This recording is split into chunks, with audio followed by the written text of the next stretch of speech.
Until നമുക്ക് start ചെയ്യാമോ? Start പറയുമേ. Live തുടങ്ങിയിട്ട്. Okay. ടീച്ചർ ഒന്ന് ചെക്ക് ചെയ്യോ ടീച്ചറെ?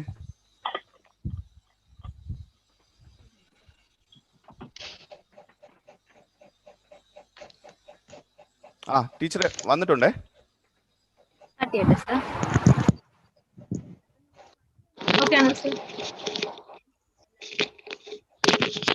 Okay,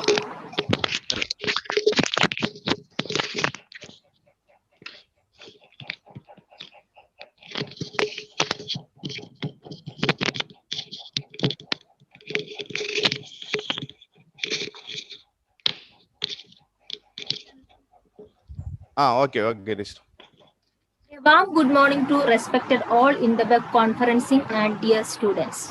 I am Dr. Chanchal Abraham, Assistant Professor, Kerala University College of Teacher Education, Nedumangal. We, the Principal, Dr. Sunit Kumar GN sir, and the other faculty members every day try to provide new experiences to the students, teachers, because we believe that the destiny of the nation is being shaped in its classroom. Welcome, sir, and my dear colleagues to the webinar. It is a great pleasure for me to introduce our guest, who is going to talk about how to speak from your heart. I think it's very essential quality and skill for the teachers who handle the young ones. Dr.Asha A.K, who is the apt person to handle this topic because she is a well-known communicative English trainer and also a life skill trainer. Now, she is working as Assistant Professor, Aishabai College of Education, SNDT University, Mumbai, and she is having her PhD in Education, and she is having CLTA from Cambridge University. She is the former newsreader of Surya TV and former anchor of Surya TV and Doordarshan, anchored various public programs and seminars, conducted various sessions for teachers and students on communicative English, and conducted intercollegiate quiz competitions for students of Kerala University. And also, it's my pleasure to welcome her because she is one of my best friends. Keep in touch without talks. Yes, we speak through heart with always place in heart. Thank you, Asha, for having with us, and warmly welcome to the webinar. Welcome all in the web conference to the webinar, and wishing you a live experience. Thank you all. Welcome, Asha.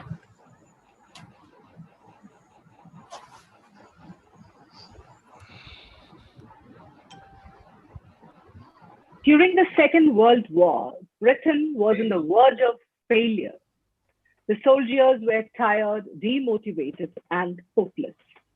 In order to inspire them, Winston Churchill, the then Prime Minister of the United Kingdom, made a historic speech. A few lines for you.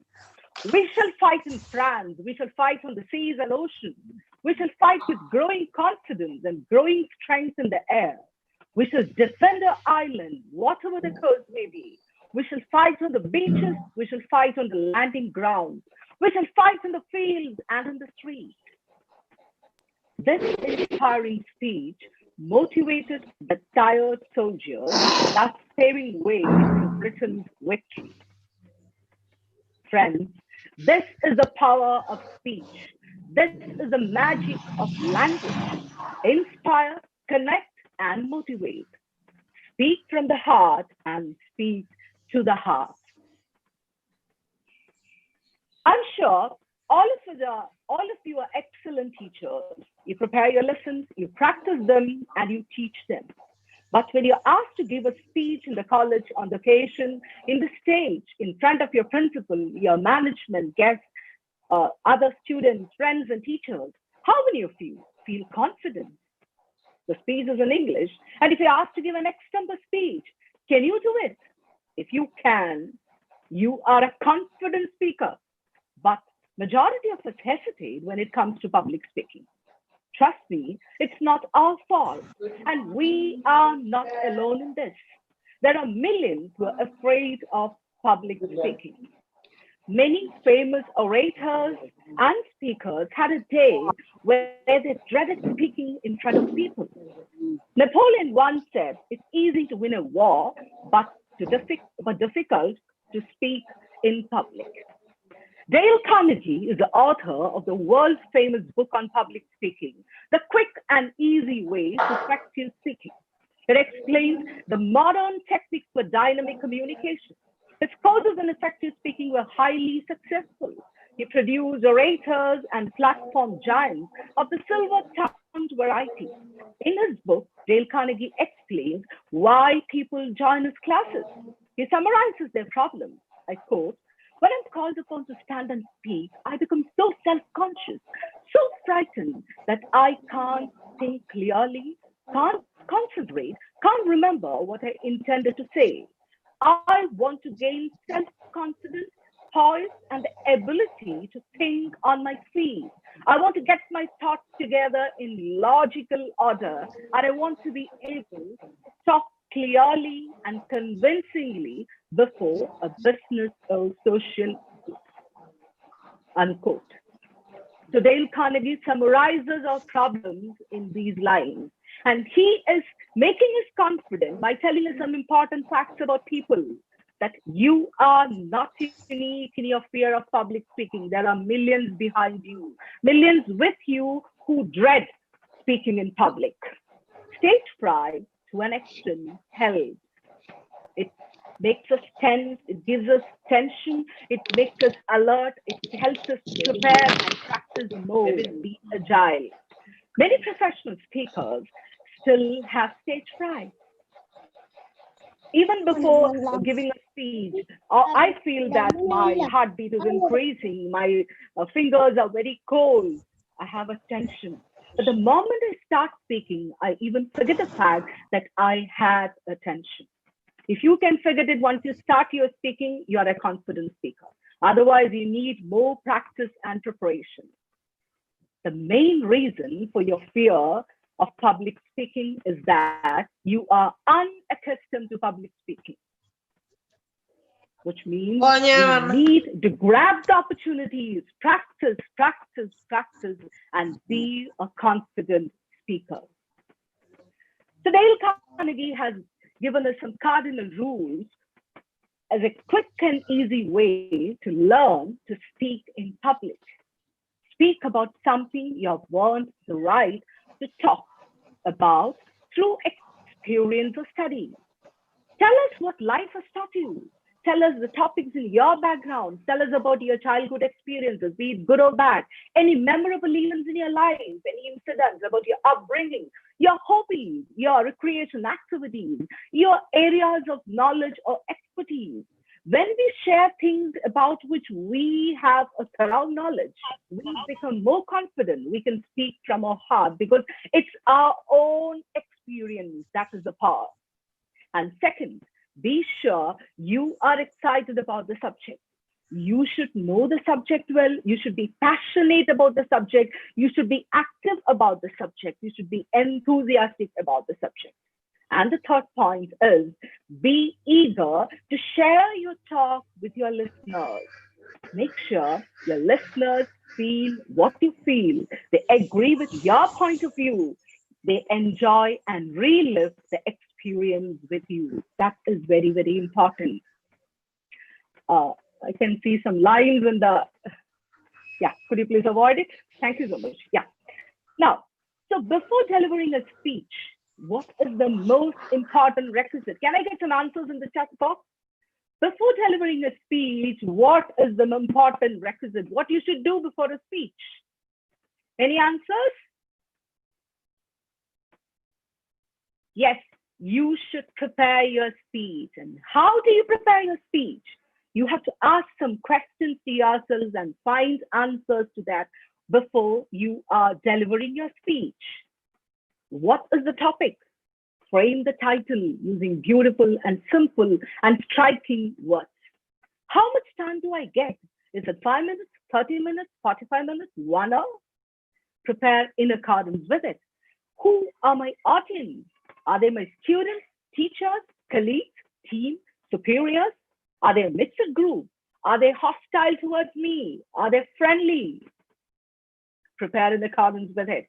What do I include and what should I exclude based on all these factors?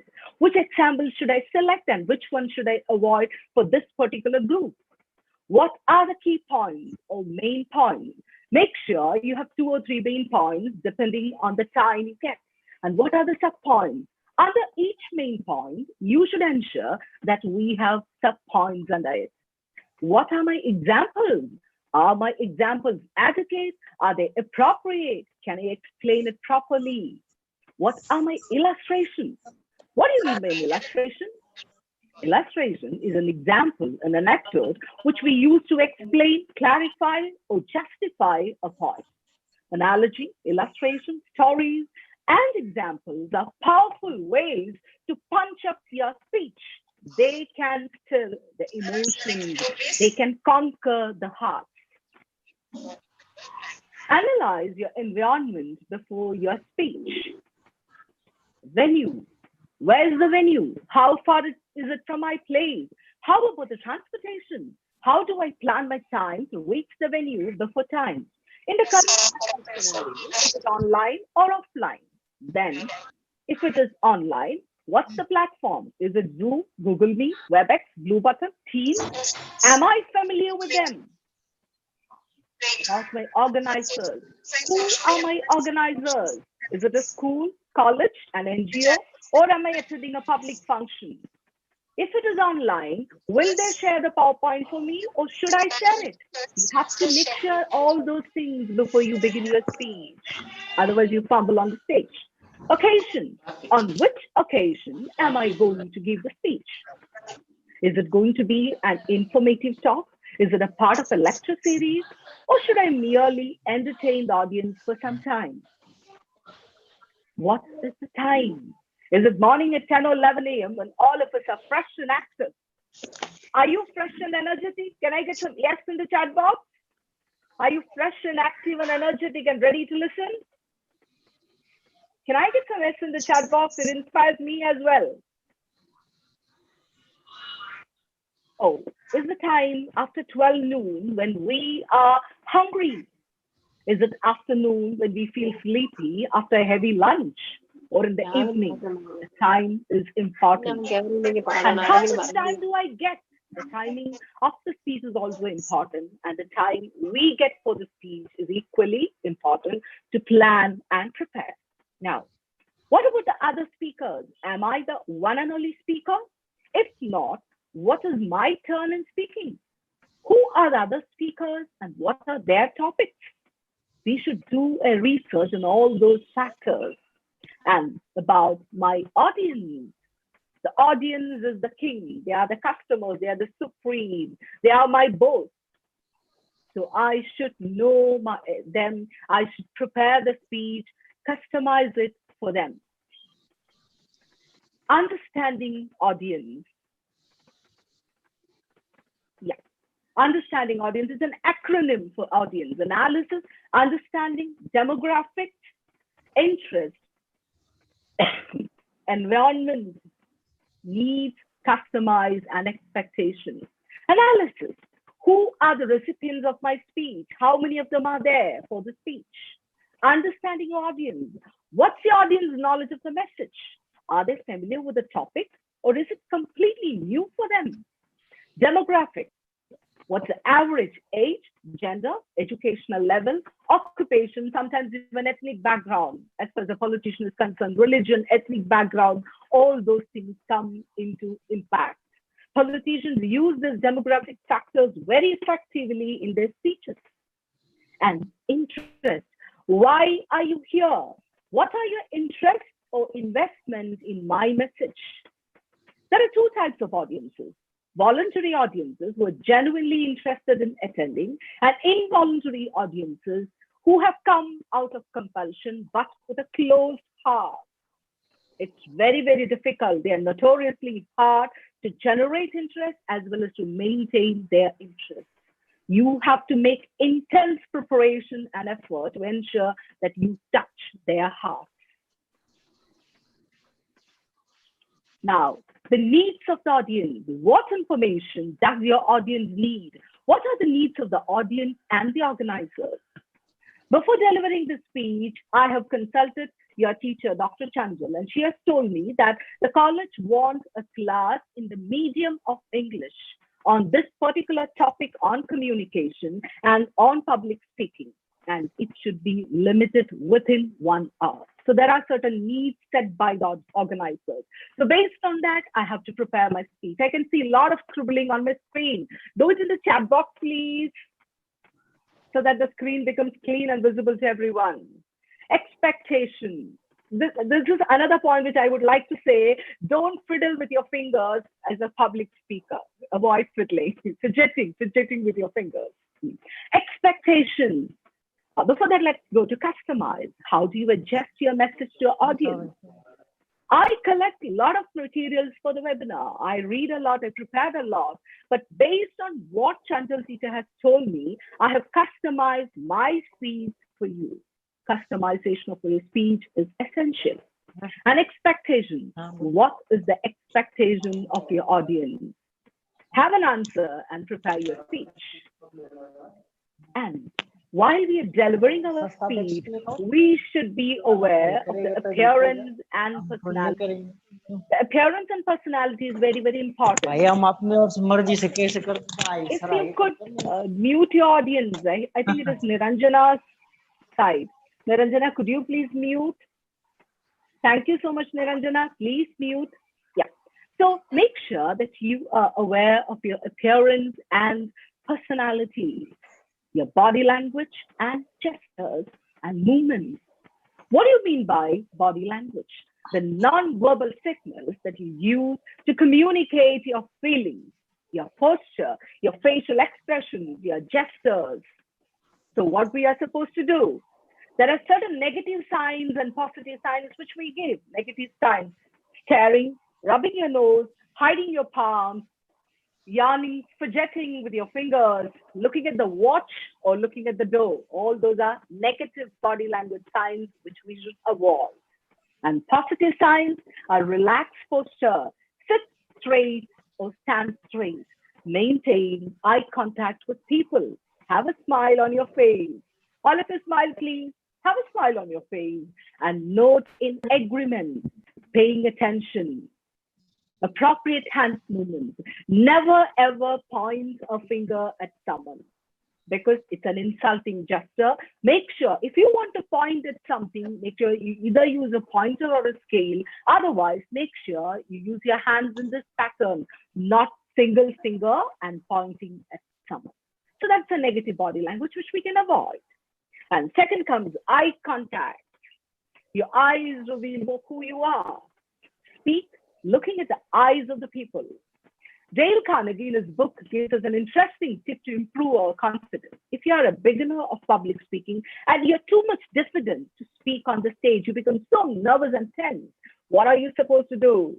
Imagine the audience have taken loans from you and they are here to ask for an extension. Very interesting. They will never criticize you. They will never complain. And they will definitely attend. But this is a tactic only a beginner speaker can use. Otherwise, you are supposed to accept the fact that your audience are of superior race. They know better than you. They have better knowledge than you. Never, ever underestimate your audience. Find out the pairs of eyes from every corner of the class. While you're teaching, you can find out. While you're speaking, you can find out some pairs of eyes from different corners who seems to talk to you, who seems to be very interested and very inspiring. You can talk to them. That improves your confidence as well as their confidence. Visually, very important factor is of facial expressions. The universal facial expressions, what are they? Surprise, fear, disgust, contempt, anger, sadness, happiness. Researchers at the Ohio State University have found that humans can make 21 different facial expressions. Visually, the positive facial expressions like smiling, surprise, all those things are simpler than the negative facial expression. So why go for the negative emotions when it is difficult to express? Go for the positive ones. Have a smile and give the smile, exchange the smile and radiate the smile to others. Let it be contagious. What are the words to express your facial expressions? It is taken from clarkandmiller.com. Smile, grin, beam, smirk, frown, raise your eyebrows, squint, have a dirty look, that is grimace. Neutral, that's blank. Mini grimace, sounding quizzical. All those are different facial expressions. But make sure when you are speaking on the stage, or even when you're taking a class or in an online session, when your face is only visible, that is a possibility. That's the place where you have to give stress to facial expressions. Make sure that your face conveys the best emotions, because you can see only my face and just my fingers, not me as a whole. So my facial expression should convey the positivity which I want to radiate in you. That is very, very essential. And comes your voice modulation. What do you mean by voice modulation? It's one of the most powerful weapons of communication. Not only does it reflect your confidence, but also it helps in conveying your audience about your beliefs or ideas. Audience get a good feel of the power of the expression. The voice modulation touches their hearts. Voice modulation comprises of pitch, volume, pauses, tempo, expressions, etc. And intonation is a part of voice modulation. What do you mean by intonation? The rise and fall of the pitch is called intonation. And what stress? The force with which a word, a phrase, or sentence is uttered is called stress. And change in stress implies change in meaning. For example, I am going to Kerala, not you. I am going to Kerala, not coming, but going. I'm going to Kerala, not Mumbai, but Kerala. So the stress shows the meaning.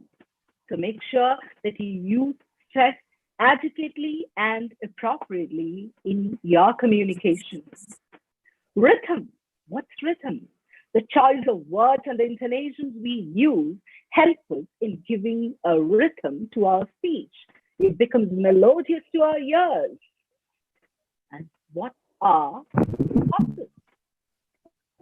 Pauses are oral punctuations. They grab the audience's attention. They allow the audience to digest what you're saying. Let them get some space to digest. It helps you to calm your nerves, collect your thoughts, get back on track to avoid filler words or even add variety to speech. How do you practice all these things? Practice variation in sound, the rising and falling intonation, stress on important words, use effective pauses. And about hedging devices and intensifiers. What are hedging devices? When you use sort of, kind of, they are hedging devices. And intensifiers, when you call very, very really, so forth, etc. It depends on the speaker. If you prefer to use them, use it. If you prefer to avoid it, use it. The thing is, you should convey the message to the person very clearly. That is the ultimate aim of communication. Whether you use words with a power or vigor, whether you use a fast pace or a slow pace, the message should come from your heart and touch the heart. That is important. And attitude. What about the attitude? Always make sure that we reflect a positive attitude. A good speaker reads his audience and adapts to their needs.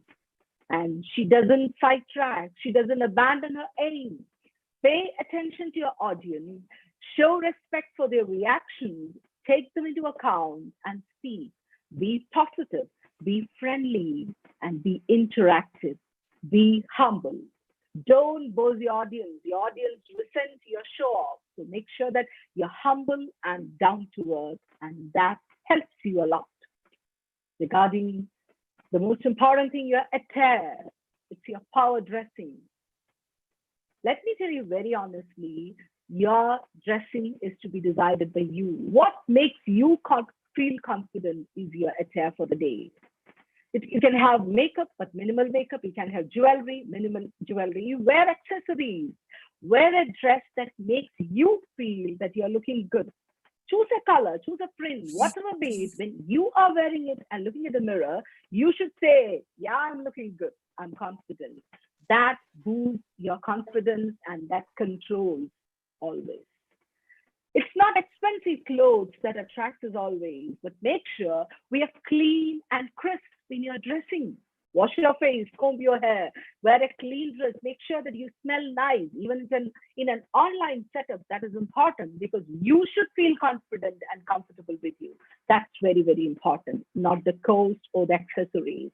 If your accessories give you confidence, go for it. If you don't want it, avoid it. It's all your choice. You want to wear a long bindi, a long earring, or a round one, or a small one, or a big one. The choice is entirely yours. So far as you can carry it with confidence and doesn't distract your audience, it's well and fine. Now, Dale Carnegie stresses on 4 important things to take care of while preparing a speech. Select the topic and limit your subject. I've already explained, I've consulted Dr. Chanjal and limited my subject in accordance with her requirements. Develop reserve power. John Gunther, the author of the famous best-selling book, Inside, has said, I always try to get 10 times as much information as I use, sometimes 100 times as much. Dale Carnegie also quotes the words of Charles F. Kettering, a renowned speaker and the man behind the growth of General Motors. I prefer to write on my audience's mind on the emotions with every ounce of my being. A piece of paper cannot stand between me and those I want to impress. So make sure that you collect as much materials as possible. Refer, read, and research. For example, you can ask your teachers when they're doing their PhD, they collect n number of review of latest materials. Maybe they have 500 materials with them, but they are using only 50 references from that. So collect materials as much as possible. Read examples, illustrations. That's very, very important. And fill your talk with illustrations and examples. Humanize your talk. How do you humanize your talk? Make it rich using personal stories. Tell your own experiences. We all like to listen. We all love to listen to another person's personal life experiences. Personalize your talk by using names than synonyms. Rather than asking, could you please say it? I can say, Reshma, could you please say it? I can ask, Arati, am I audible to you? Rather than saying, am I audible to you? So that I'm establishing a personal contact with the audience. That's very, very important. Be specific in your details. Like a reporter writes a news story. When, where, who, what, why. These are the questions the reporter answers in the story. So make sure when you illustrate or when you give examples, it is like this. And dramatize your talk. How do you dramatize your talk? Use dialogue. Sound real and familiar, talking across a dinner table. And if you can imitate, it's well and good, but all of us doesn't have that quality. It's okay. If you can imitate, if you can dramatize, all these are power-packed factors which punch up your speech.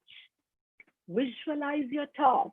How do you visualize your talk? You can demonstrate, which is practically not possible in an online setup, but in an offline platform, in a physical platform, it is possible. We can demonstrate what we are talking about.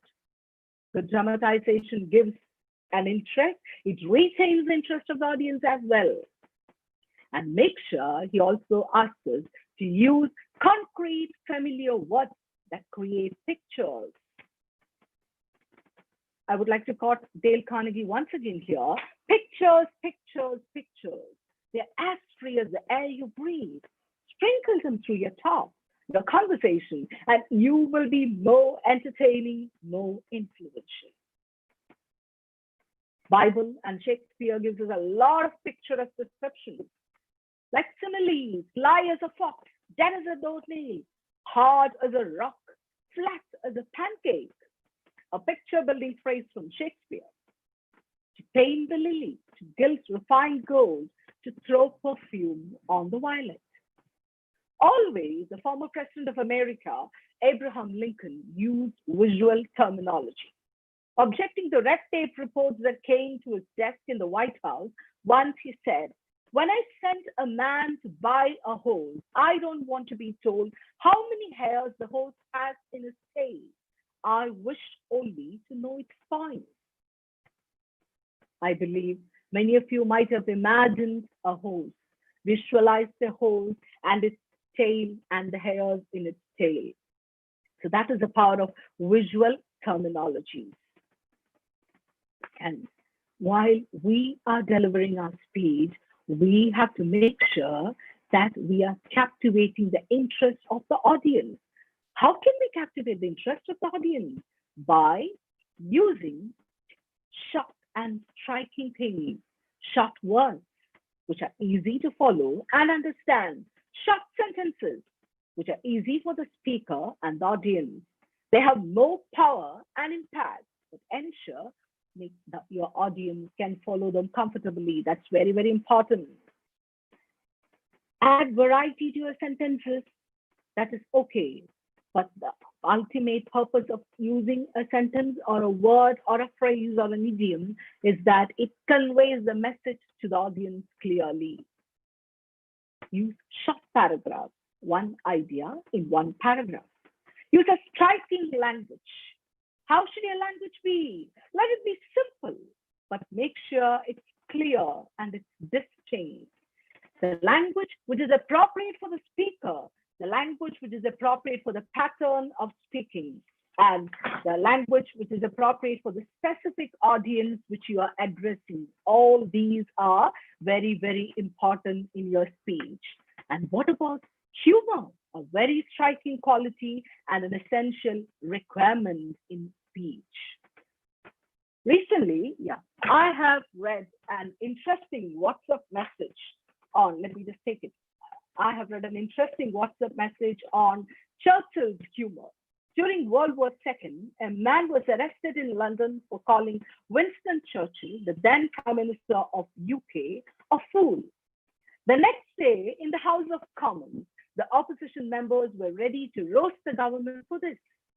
They asked, "Are we living in a police state?" They shouted, "Where we cannot call the Prime Minister a fool." And Churchill's reply was truly disarming. The man was arrested for not for calling the Prime Minister a fool, he said, but for letting out a state secret at the time of war. This is real sense of humor. If you could own it, if you could possess it, you can definitely transfer this humor to the audience and you could definitely have a place in their heart. That's very, very important and very, very relevant in this current scenario when we live in a world of tensions and agonies and pain. And once your speech is done, what are we supposed to do? We have to analyze the speech. How was my speech? Did I give a good speech or was it bad? If it is bad, let me analyze it. I have to focus on the negative points or where I failed, where I fall short of. How was my style of speaking? All those aspects. Were the main points clear and concise? Were they too long and confusing? Could I get into the details? How was my delivery? Did I deliver the speech in a confident manner? How was my pitch? How effective were my prosodic cues? What are prosodic cues? Sound and timing things that we do with the language that fits loudness, pausing, etc. Prosodic cues are an important concept. So how were my prosodic cues? And how effective were my movements? Were they distracting? Were they brilliant? How was my speech? How was my introduction? Could I start with a punch? Could I influence? Could I inspire? What about my key points? What about my examples and illustrations? Did I give the best ones? Could I conclude it properly? Could I retain the interest? How did I manage my time? What problems did I face? Pitch variation, hedging devices, intensifiers, did I use them too much or could I manage with that? Could I present for the ear not for the eye. Did I present for the eye or did I present for the ear? The speech should be for your ears rather than for the eyes. So could I influence them? Could I make them listen attentively? And if I couldn't make an impression, did I speak too fast? Was I intelligible to the audience? Did I sound monotonous?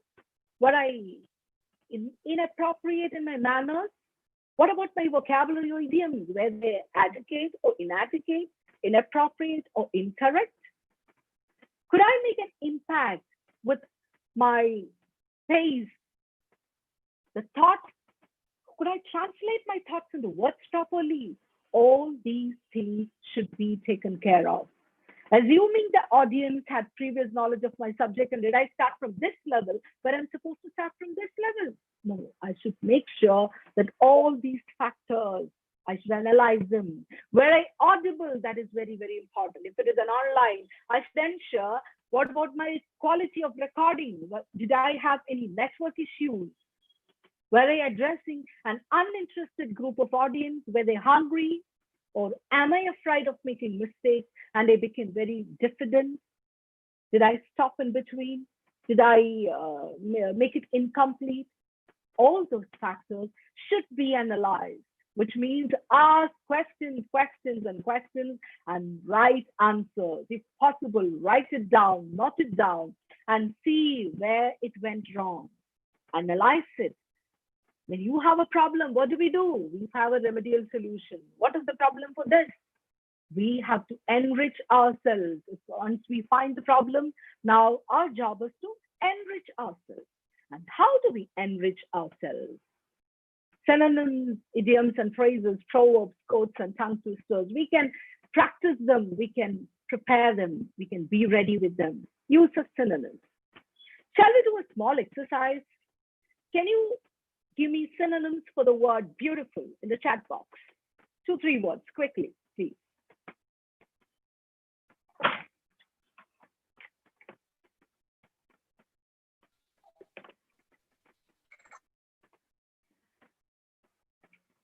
Yeah, can we make it into sentences?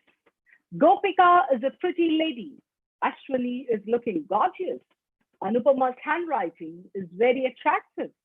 Nisha has got elegant manners. Nancy has a pleasing personality. Srikuti is looking splendid. Sudha has a magnificent personality. Bismita is very graceful. Lindsay is sparkling with joy. Anaga is looking radiant. Rather than using this word beautiful, we can use synonyms. It is attractive and it has an impact. Now, use of powerful idioms and phrases. How do we express our likes or dislikes? It appeals to me. I'm keen to do something. Rather than simply saying, yes, I'm fond of sweets. Rather than saying, I like sweets. If you want to clarify something, how do you say that? Sorry, I didn't quite catch that. Can you say that once again? How do you provide clarification? What I mean is, to put it in another way, if you're not sure what to say, I've never thought about it before, but I guess that's a different question. It's quite a different question. How do you agree with someone? I couldn't agree more. Absolutely, definitely, precisely. I tend to agree with that. How do you disagree? Rather than saying no, we can say, that's not always true. I'm afraid you're wrong. That's one way of looking at it. However, how do you express your opinion? As far as I'm concerned, as I see it, in my opinion, or to be in a more stronger tone, I strongly believe and use of proverbs. What are proverbs? They are the sweet words which are passed on from generation to generation as visual sayings. When a proverb is being said, it conveys a visual imagery. A bird in the hand is worth two in the bush. You can lead a horse to the water, but you can't make him drink. And in Kerala, I think it is raining now. It's not rain, but it pours. You please have a visual connection. Can I get your attention and mute your audio, please? Yes. Quotes. You can refer quotes, select appropriate ones for the content, and use it in your speech. One quote from George Bernard Shaw on communication. The single biggest problem in communication is the illusion that has taken place. You all know Bernard Shaw as a famous dramatist, critic, and a socialist. But do you know one thing? As a young man, he was a very timid and shy person. Even before knocking into the house of a door, knocking into the door of a house, it was a slip of a tongue. Even before knocking into the door, he will think 20 times, should I knock? He'll walk on the pavement 20 times at least before mustering the courage to knock at the door. But how did he become the orator that we know? He joined a debating club, made sure that he grabbed every opportunity he gets to practice. He presented his arguments. He learned from his mistakes, practiced and practiced, prepared and practiced, and thus became the Bernard Shaw we know. There are many famous orators who have had a history of being a very timid and shy person, and there are many people who even fell on the stage when they were about to give a speech. They were afraid, they were tense, they were nervous. Yeah. So all those experiences are very, very important. And we also can practice tongue twisters. What are tongue twisters? Tongue twisters, could you please mute Gayatri and Parvati? Yes, tongue twisters. She sells seashells in the seashore. I scream, ice cream. You scream, ice cream. We scream, ice cream. Betty Butter bought some butter, but she had Betty Butter bought some butter, but the butter was bitter. So she bought some better butter to make the bitter butter better. When you practice these tongue twisters, what's happening? We learn how to pronounce words correctly, how to pronounce words with fluency, how to pronounce words with appropriate rhythm, and how to use the modulation of voice. The words are becoming our best companion by practicing tongue twisters. That's the advantage. Okay, now let's see. While speaking, we make simple mistakes without knowing that we have committed it. But when you're writing, we don't do that. Let's rephrase these sentences. There are slight mistakes of it. Yes. Have an attempt, please.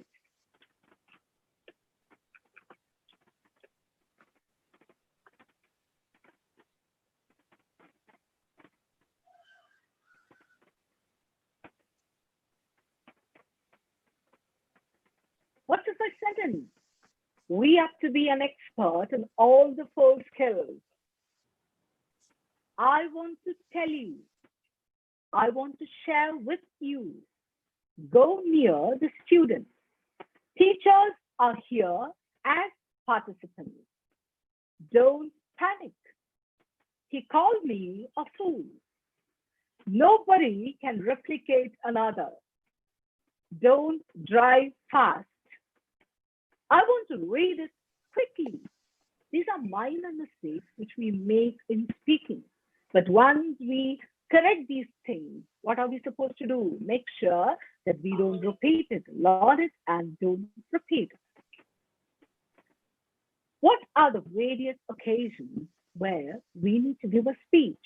Normally, when you think about public speaking, what comes to our mind? A presentation like this, online or offline, a speaker comes and speaks on a particular topic. But other than that, there are various occasions we face in schools and colleges to give public speaking.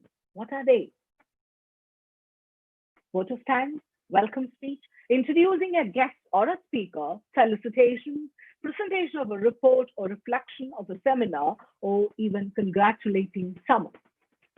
Vote of thanks. That's what I said. Immediately, you're asked to give an example speech. Do you feel confident? Can you do it if it's in English? You can, if we practice and prepare, if we have some words and idioms with it. Let's see some examples. How do we say it? I consider it a great privilege to propose a vote of thanks. I would like to thank our beloved principal, Dr. Sunit Kumar, for all words of wisdom that radiated a source of energy within us. Heartfelt thanks goes to all our faculties or teachers who are our second parents, who always stand by us, guide us, and lead us and motivate us. We all feel proud to be your students.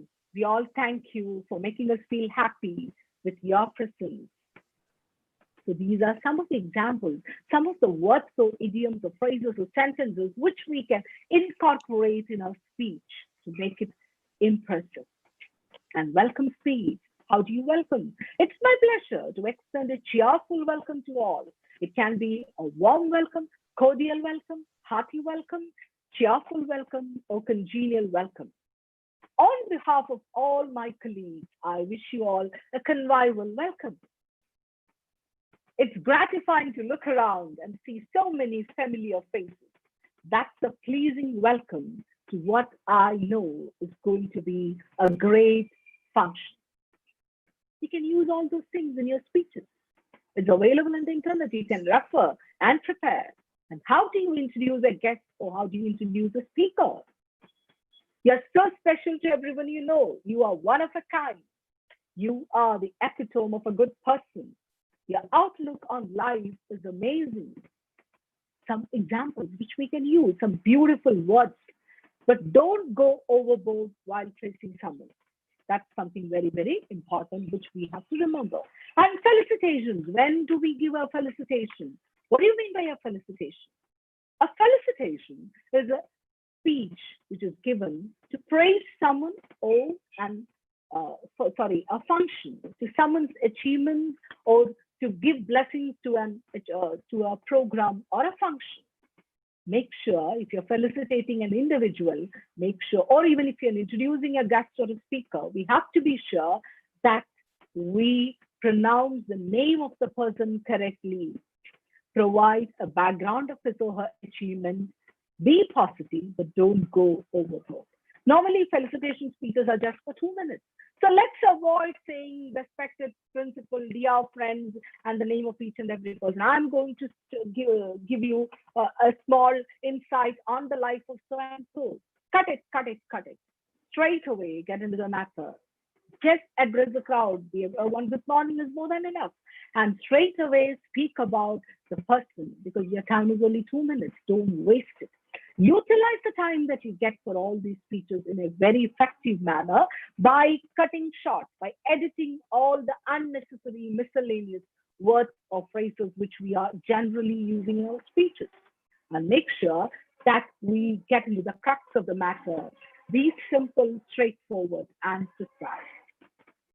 And presentation of a report or reflection, but that's more comfortable because you are listening to something and you're writing the main point and you're presenting, which we can do. But at the same time, there also we can make sure that we present it in a beautiful manner.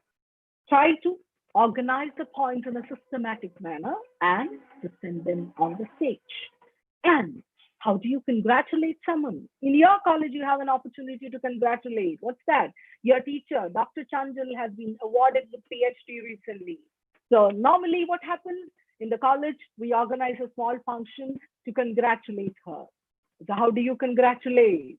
Congratulations for your superb achievement, dear Dr. Chandral. This is not a new surprise for us to see your success. It's your constant companion. We are really proud of you. You deserve it every bit. So these are real motivating sentences which we can use. By using all those things, we make sure that we speak from our hearts and touch their hearts. That should be the intention of a speech. Whatever you speak, make sure you speak from your heart and your speech touches the person. So let's revive what we have said so far. Research the topic thoroughly. Read, refer, research, and collect as much information as possible. Have a basket of information and take out a bowl or a mug for your speech. Second, what are we supposed to do? Practice and prepare your speech. Dale Carnegie compares a speech without preparation to what Rousseau has said about a love letter. He began without knowing what he was going to say and finished without knowing what he had said. I remember Mark Twain saying, it takes a fortnight to prepare an example speech. That is the impact or the necessity or importance of preparation. Preparation is important. Preparing a speech doesn't mean that you are memorizing your speech. Preparing and practicing and memorizing are entirely two different things. Make sure we prepare and practice, we assimilate the speech, we take it to our heart and give it from our hearts. But when we are memorizing, we are simply reading it. And even memorizing can put us in a confused state sometimes. Winston Churchill, the famous orator who inspired people with his speeches, or who rather worked behind winning wars with his speeches, used to memorize his speeches and present them in the parliament. But once he was presenting his speech in the parliament, what happened? In the middle of the speech, all of a sudden, his mind went blank. He couldn't say a word more. He forgot everything. So from that day onwards, he said he has learned a great lesson that never ever memorize a speech and deliver it in front of audience. If you're reading it from a paper, the paper can fall down. And what will you do? So make sure that the speech is in your heart and it comes out. And if you're using a PowerPoint in an online setup and you're doing it, what will you do if there is a network connection or due to some current issues, electricity issues, your PowerPoint got switched off, your PowerPoint is not there? How do you carry on? How do you continue with your speech? If it is there inside you, if you have practiced it and prepared it well, you can deliver it with confidence. That is how a good speaker is born, and that is how a good speaker practices and prepares himself for the stage. Be passionate about the topic. You should make sure that you are enthusiastic, energetic, and always want to speak about the topic. Speak from your heart. And never imitate another person. Speak in your comfortable pace. Follow your pace of speaking. Be in your comfort zone. Be relaxed. The other person is the one who has got a lot of sound. Other person has got of dramatics and mimics. I don't know those things. I can't do that. Fine, completely fine, as long as you have convincing examples and illustrations to present. Be in your own comfort zone. Be in your own pace of speaking. That is okay, as long as you can touch the hearts of the audience. And don't be ashamed of making mistakes. Nobody is 100% perfect. But make sure you admit it, apologize for it, correct it, and never ever repeat it. That is important. Admit your mistakes, but never ever repeat the mistakes. And ensure there are appropriate pauses. Pauses are oral punctuation. They give us breathing time. They make us feel relaxed. They even give breathing time to the audience. It prepares the audience for the next concept. You can arrange, you can organize the next concept. The flow of thought can come when you give a pause. Make sure it happens. Let's remember the story of Julius Caesar, how he ensured the victory. In order to conquer the current England, Caesar crossed the English Channel with his army. After climbing the mountain ranges, when the soldiers looked back 200 feet down, what they saw? They saw their ships which had carried them turning into red fireballs, stuck in the land of the armed enemy. The soldiers had only one way to choose, either conquer or surrender. It's do or die. What did the soldiers do? The soldiers conquered. And while telling this story in his book, The Quick and Easy Way to Effective Speaking, Dale Carnegie asked us one pertinent question. I'm repeating the question for you. Such was the immortal spirit of Caesar. Why not make it yours too? Dale Carnegie also exhorts us to throw away every shred of negative thought into the consuming fires and slam doors of steel upon every escape into the irresolute past. Forget about your diffidence, forget about your negativity, forget about your faults, forget about your demerit. Don't think about how I won't be able to do it. Think about, I can do it. I will do it. It's not that, will I be able to? No. Let's say, I can do it. I will do it. Be determined, be dedicated. Along with your determination and dedication comes your practice and preparation. And if you can do that, definitely you can speak from your heart and you can touch the heart. You can radiate confidence and communicate the confidence. You can get inspired by reading a lot, referring a lot, and preparing a lot. And you can be inspiring. Be inspiring speakers. Speak from your heart and touch the hearts of people. Smile and spread the smile. Let it be contagious. Rock on. Thank you, dears.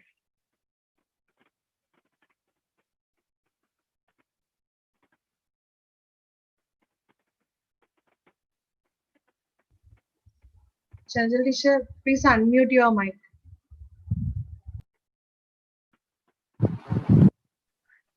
Thank you, Dr. Asha teacher, for your wonderful presentation. Audience and participants, if you have any doubts, please ask to her. You can use the chat box also.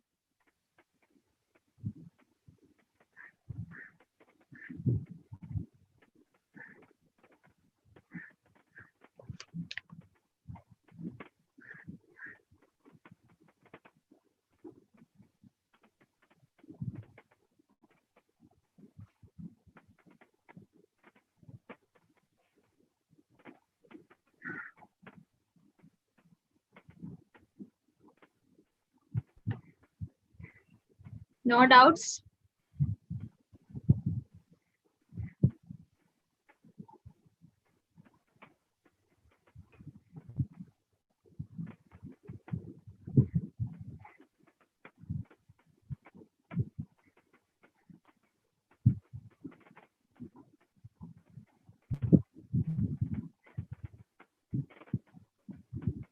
So now move on to next session. Okay. Now I invite Sri Kuti to deliver the auto thanks. Sri Kuti. Good morning. Yes, ma'am.